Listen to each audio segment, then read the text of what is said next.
Hello, ladies and gentlemen, and welcome to another episode of Run It Back. This is the Run It Back Ghost in the Shell movie review. I'm back with my brother Chris. It's been a minute, bro. I've been doing a lot of Run It Back live actions. Be sure to check out the Pulp Fiction, Goodfellas, Run It Back. But it's time to bring it back to the anime. The people spoke. They told us what movie they wanted. It was between Ninja Scroll, Sword and the Stranger, Boy and the Beast, and the people chose the classic, the cyberpunk classic, the 1995 gem, Ghost in the Shell. And I must say that when I'm looking back at when I first watched this movie, I must not have known what had happened, because rewatching it today, I was like, oh, I did not know I did not know this thing ended like this. Like, I remember the beginning. I remember everything about the beginning, but like in the middle, I guess I got lost, or I think my memory got clouded with Standalone Complex, which is the TV show that's kind of based off of this movie, or from all the earlier stuff, like the prequel stuff that's on Netflix.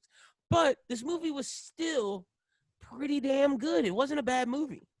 It was definitely enjoyable. It was just not what I was expecting. Like you said, I was expecting something completely different, especially the ending. I was expecting something a little bit longer too. I don't remember it being this short. You feel me? But it worked to his benefit. You know what I'm saying? It wasn't about the fights that I used to think of, like the detectiving or the major shooting guns. It was more so about their conversations, and it really asked the question. My biggest takeaway from this movie is it asked the question of two things: what does it mean to be alive, and what does it mean to be a human? Do memories determine whether or not we're human? Do memories determine whether or not we are alive? And what does it mean to have a soul? That was the constant theme throughout this movie. And we see that this movie inspired a lot of stuff, but I'll get to that in the background. What are your initial takeaways from this movie? Definitely, I expected it to be like all action. You feel me? Like, I'm not saying no plot, but I expected it to be like all action, and I expected it to be different plot. You feel me? I was expecting something.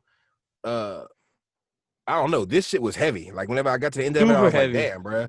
Think about all kind of different shit. At first, I was like, wait, what does it actually mean? Because I feel like I watched certain things not understanding what was happening as I watched them. And then by the time I got to the end, I was questioning what I had watched before. You know what I'm saying? And like the basic plot is just them trying to figure out who the puppet master is, and all the, like, what's the secret project by Sector 6, and like how they breaking these rules. Like, basically, like, they killed that woman in the street. Like, what's the shady shit they're doing? And like, they invented this guy who has like, or this computer that has his own consciousness. Like, that's like the initial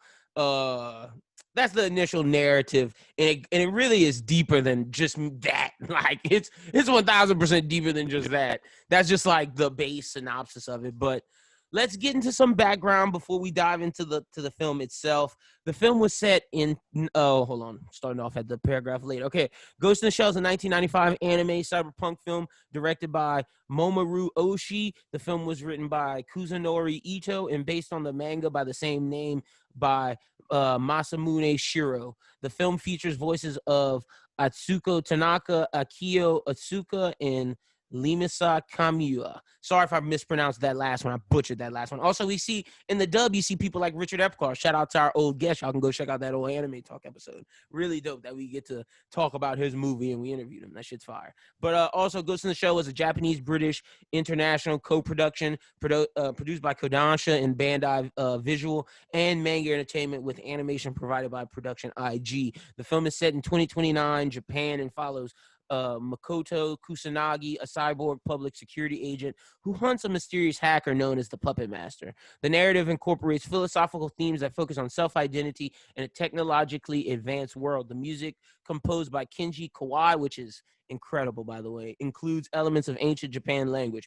Critics particularly praised the film's narrative, score, and visual achieved through the combinations of traditional cell animation and CGI animation. The film, which had a budget of over $10 million around there, was initial box office failure before drawing a cult following on home video and amassed approximately total $43 million in home video sale, which is pretty damn good. It inspired filmmakers such as the Wachowskis to create The Matrix, and James Cameron in 2000.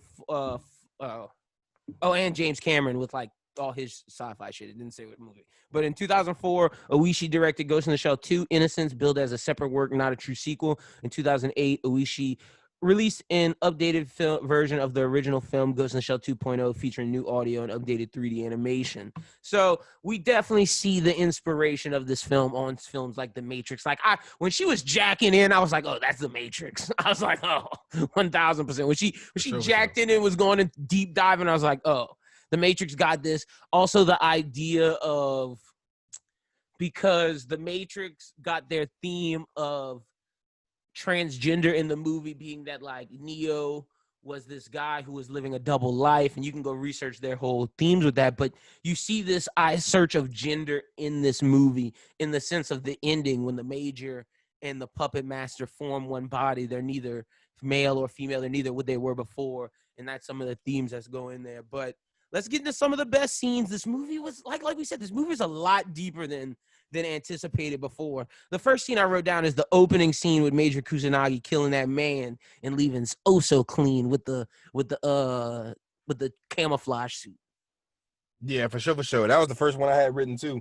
Like that was just iconic. Just great animation. The fluidity was just it was right. Everything about that's definitely one of the standout scenes for me as well. You know what I'm saying? I wrote that in best animation too. I was like, the opening scene with Kusanagi looking at the city. I use that gif so many times. Like, I love that shit.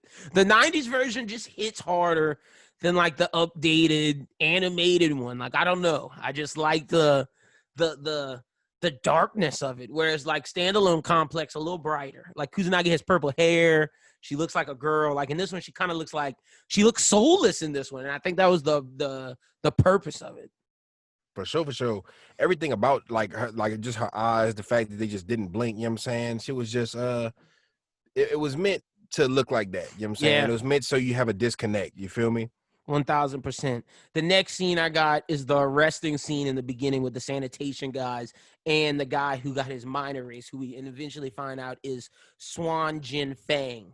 That's where we start to see like, oh, okay, so these hackers are hacking people's brains and making them think they lived a life they never lived to do their terrorist plots or to go out and do their plots. And I think it's just interesting when that guy gets pulled over and he's like, he's like, this is my wife. And he shows the dude the picture the dude never looked. And then when we get to the interrogation scene, he's like, what about my wife and my daughter? And they're like, bruh, you ain't never had no wife. We went to your apartment. You was a bachelor. And then they showed him the picture. Homeboy just started crying. I was like, damn, whole mind erased. Don't know what the fuck's going on. And then the other dude, he broke down when they were like, who are you? Do you know your name? Do you know like anything about yourself? And he was like, and that just really hit my soul. I was like, damn. I was just like, damn, these poor people don't know who they are. Like, I hacked into doing their bidding. That's why I never want to get computer chips for shit like that. Like, you're not about to hack my brain and make me forget everything I know.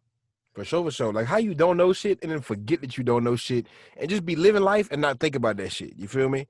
It's crazy. It's crazy how once your mind sets, like you don't think about certain shit every day. You feel me? Like whenever you're in kindergarten, you got a certain set of best friends, and you get to like 6th grade. Yes, buku years later, you don't remember the exact life you was living back then. You know what I'm saying? But you do remember. You remember certain things, and yeah, like and it be in the back of your memory, but at the forefront of your memory, like if you have to dig to find some shit, like you gotta think about it. Like, okay, this is what my teacher's like. You don't know your 1st grade teacher's name offhand unless you go back and be like, okay, wait, 1st grade.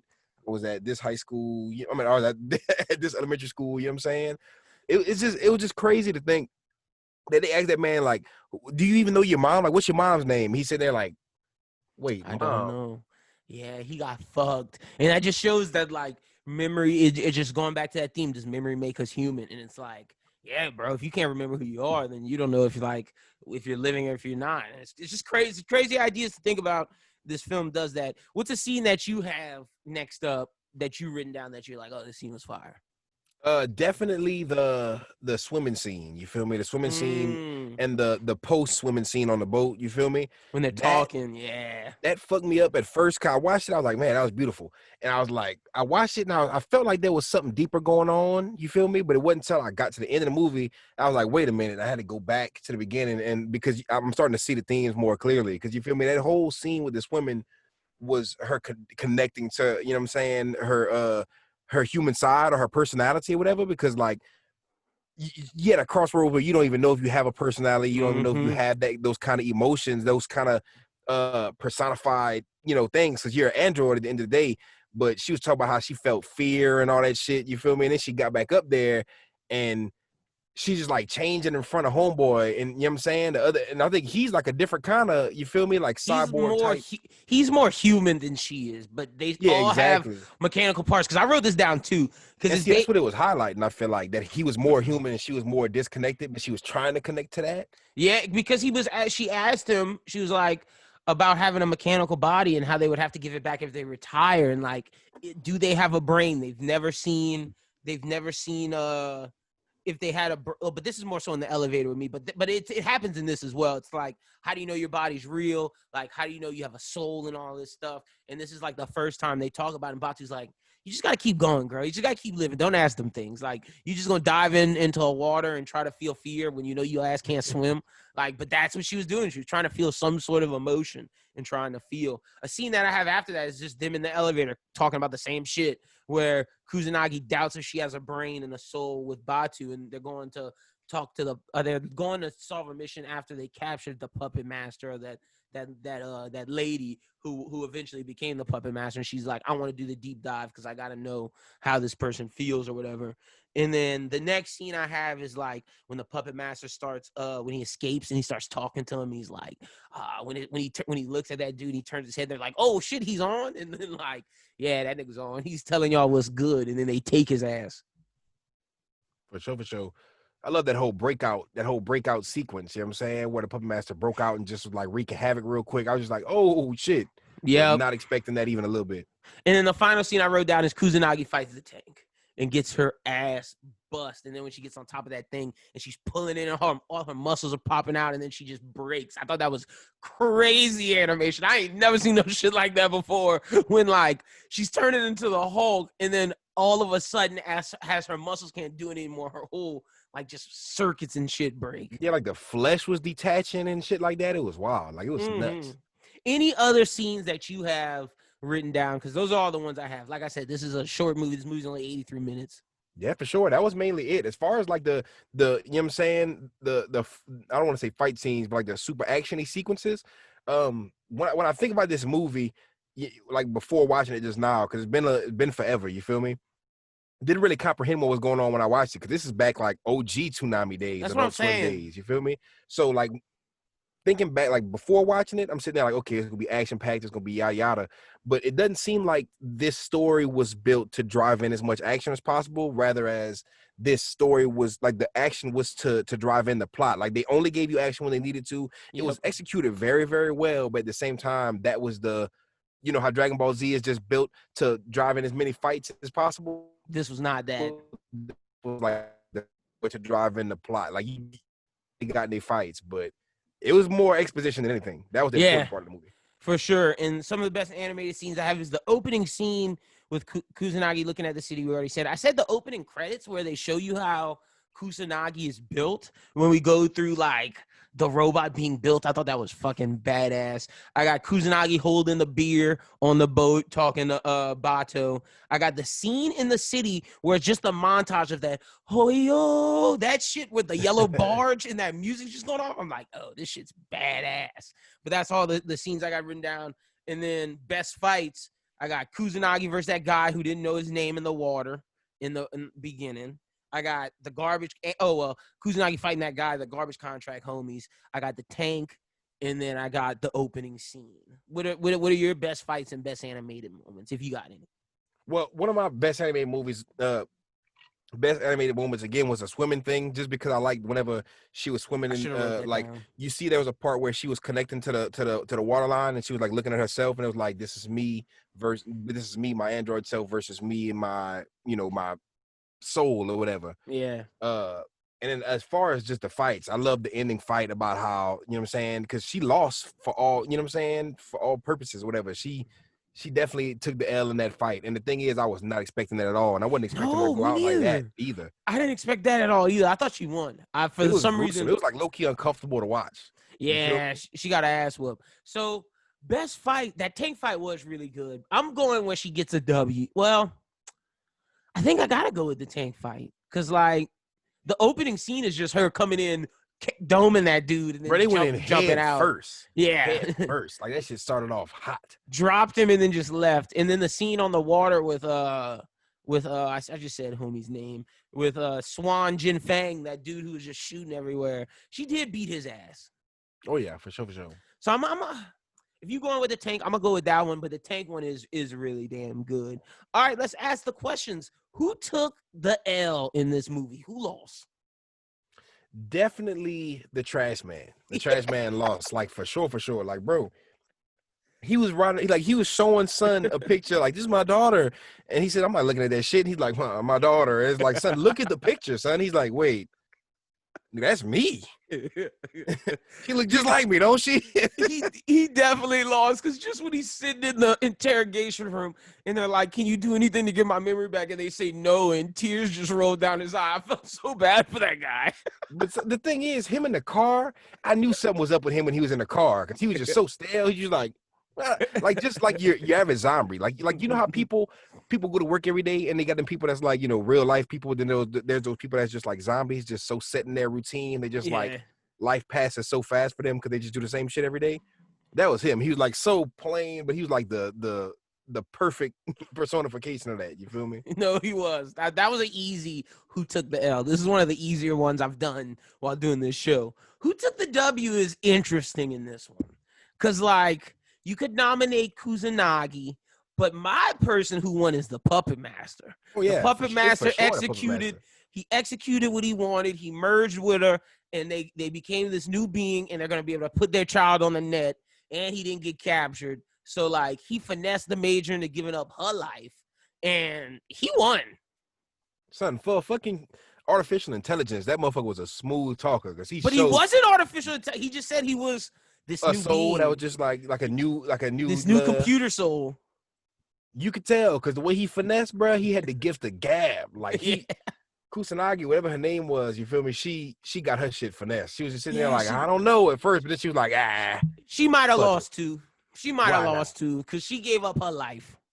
Yeah, and bro, it wasn't even that hard of a decision at the end of the day. Yeah, like, did it quickly. Bato was like, what are you doing?